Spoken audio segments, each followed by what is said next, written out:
কালিয়াকৈরে বিএনপির ৪৭তম প্রতিষ্ঠাবার্ষিকী পালিত। শাকিল হোসেন, গাজীপুর। কালিয়াকৈর প্রতিনিধির ভিডিওচিত্রে বিস্তারিত।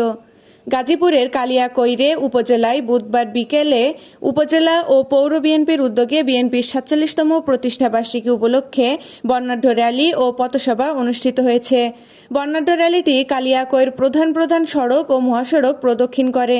কেন্দ্রীয় বিএনপির শ্রম বিষয়ক সহ সম্পাদক হুমায়ুন কবির খানের সভাপতিত্বে বর্ণাঢ্য র্যালি ও পথসভায় প্রধান অতিথি হিসেবে উপস্থিত ছিলেন কেন্দ্রীয় বিএনপির ঢাকা বিভাগের সাংগঠনিক সম্পাদক কাজী সাইদুল আলম বাবুল। বিশেষ অতিথি হিসেবে উপস্থিত ছিলেন কেন্দ্রীয় বিএনপির নির্বাহী কমিটির সদস্য মুজিবুর রহমান, উপজেলা বিএনপির সাবেক সভাপতি ভিপি মোহাম্মদ হেলাল উদ্দিন, পৌর বিএনপির সাবেক সাধারণ সম্পাদক রিয়াজ উদ্দিন, উপজেলা বিএনপির সাবেক সাংগঠনিক সম্পাদক অ্যাড কামরুল ইসলাম, পৌর বিএনপির সাবেক সিনিয়র যুগ্ম সাধারণ সাইজউদ্দিন আহমেদ সহ উপজেলা ও পৌর বিএনপির বিভিন্ন ইউনিটের নেতৃবৃন্দ।